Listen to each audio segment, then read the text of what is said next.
Explosión de una bomba artesanal en un edificio ministerial de Atenas.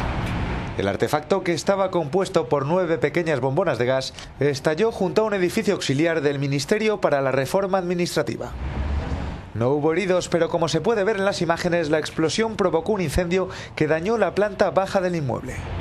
La policía griega todavía no ha encontrado a los autores del atentado, aunque las autoridades creen que el modus operandi se asemeja al empleado por los grupos de extrema izquierda. Las políticas de austeridad impuestas por la Unión Europea están generando un clima cada vez más tenso en las calles de Grecia.